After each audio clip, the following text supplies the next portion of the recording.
Je n'ai toujours pas lu de Tolkien, mais c'est pas grave parce que j'ai lu le Tolkien coréen. Aujourd'hui, je vais vous parler de L'oiseau qui boit des larmes, le premier tome, Le cœur des Nagas. Et alors, je vous le dis tout de suite, c'est une fantaisie qui m'a fait beaucoup de bien. Au bout de 20 pages, on comprend qu'on n'est plus du tout chez les elfes ni les nains. On va très vite se retrouver à suivre un groupe totalement improbable formé d'un humain qui chasse et mange du naga, des hommes reptiles, d'un Rekon, une espèce d'homme-coq gigantesque qui règle à peu près tous ses problèmes avec ses poings, et d'un Tokebi capable de manipuler le feu et d'en faire des illusions. Et alors, je vais pas trop entrer dans les détails niveau résumé, mais ensemble, ils vont avoir une mission, escorter un naga hors de la forêt de Kiboren dans la direction du nord. Et les Nagas justement parlons-en parce que ce tome est bien centré sur eux et je les ai trouvés fascinants. Ce sont des êtres qui passé un certain âge retirent leur cœur pour être immortels, ils communiquent par la pensée, vivent presque sans émotion et sont totalement différents des autres peuples. Mais c'est là que ça devient intéressant parce que celui qu'on va suivre principalement, Ryun, refuse tout ça. Alors j'ai accroché assez vite à l'histoire et ce que j'ai adoré c'est que l'univers on le découvre à travers tous ces personnages qui se comprennent jamais totalement. Le livre d'ailleurs joue énormément sur ça, sur la différence entre ces peuples, leurs croyances, leur manière de penser, leurs réactions. Et alors je dois vous avouer que quand j'ai vu marquer le Tolkien coréen sur la couverture, j'ai eu peur d'avoir une fantaisie assez lourde entre les mains vu la richesse de l'univers. Au final, pas du tout. Il y a même d'ailleurs pas mal d'humour au milieu de tout ça, mais un humour qui se veut naturel, qui vient simplement du décalage entre les personnages, de leurs différences. Et du coup, c'est une chose que j'ai appréciée, c'est que le récit, quand il a pris le temps de construire son monde, j'étais pas là à subir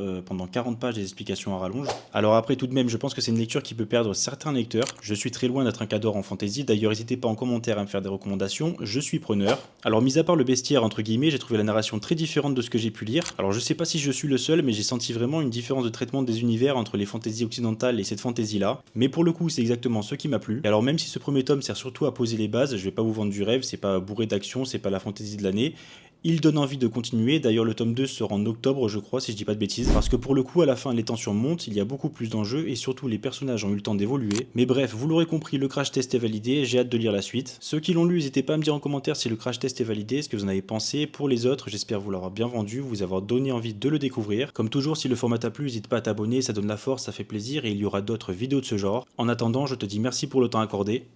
A plus.